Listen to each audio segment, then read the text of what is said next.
Hello everyone, I'm Charles Brown, Portfolio Manager with CB3 Financial. We're glad to see you here for Retirement Realities, a brand new series. This is episode 1, Retirement Realities. This episode is called Not Your Father's Retirement.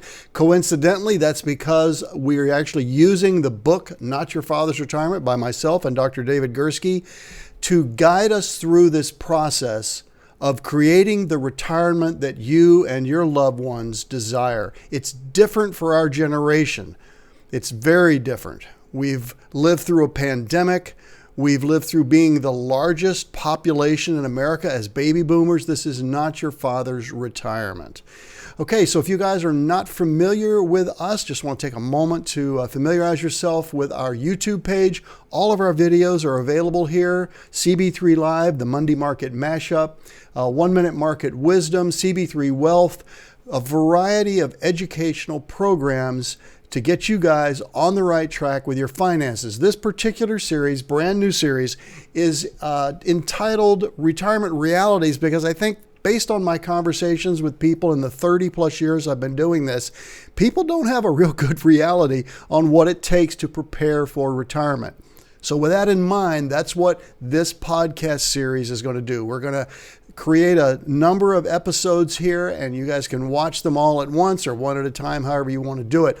But let's just start with the purpose of why we're here. So Not Your Father's Retirement, how to escape the deficit lifestyle that so many have gotten accustomed to before this pandemic hit, and how to achieve financial and relational peace for a lifetime. So Dr. Dave Gursky and I'm just going to call him Dr. Dave from now on, realized as we did our research that it's more than just money. You have to really psychologically prepare for what it's going to be like when you're not going to a job. And again, we're starting this series here in 2021 after this pandemic has pretty much wound itself out, but a lot of things have changed in the American landscape. How's that going to affect your retirement? We thought it would be appropriate to revisit our book and examine what's changed, what things are still true from when we wrote it, but what things have changed. One thing that's not changed is that money is still the most difficult topic with couples.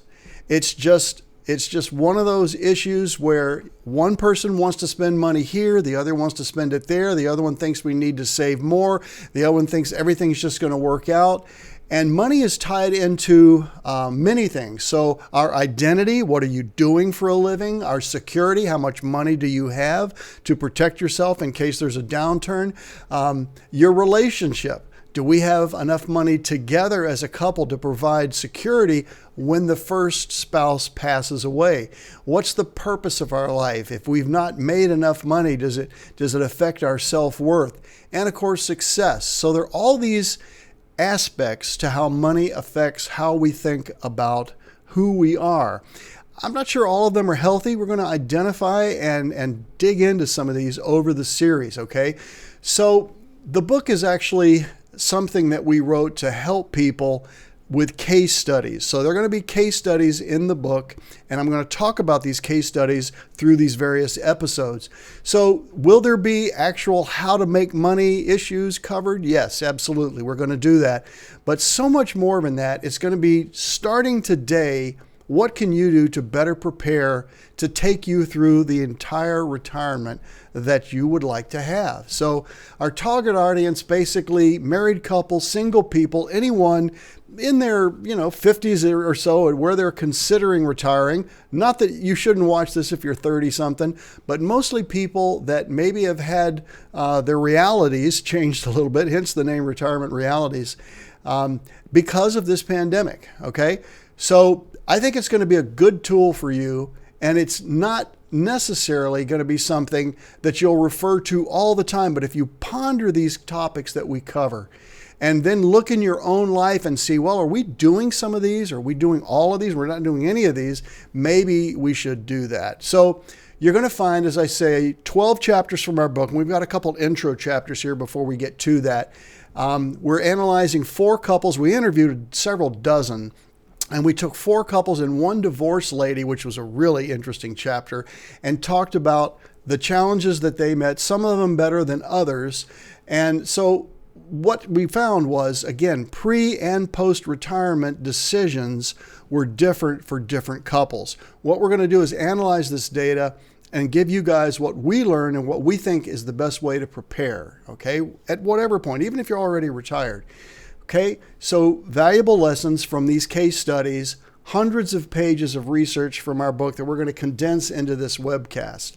Why did we do it? Because we saw a need. We just saw a need that other people are not covering on the internet. And because I've got this other series of educational programs, financial education programs, I thought that this was something that would be important to cover. So our generation is simply not thinking of retirement like our parents did. And I'll even speak about my own parents, who were born in 1916 and 1923 respectively. They wanted to get to retirement so they could relax, so they could read, so they could do fun things. But many in our generation might want to do some of that, but many of us have a new career that's not something that we have to do. It's something we want to do. Or we might want to write a book, or we might want to tour the world. We want to be quest-oriented as opposed to just entertainment-oriented. It's just a different mindset. And in some ways, it could actually be more expensive than when you were working. So just be aware of that. The last thing I've got for you in this episode is just to be forewarned. If you've been working under the premise that your financial aspect of retirement is just going to somehow work its way out, you're living in la-la land, folks. That is not the way to prepare. And it's not the way you want to take your final paycheck at work and just hope, well, we hope we've got enough to live on, hope Social Security is going to be there. There are a lot more uncertainties now than there were even 2 years ago before this pandemic hit.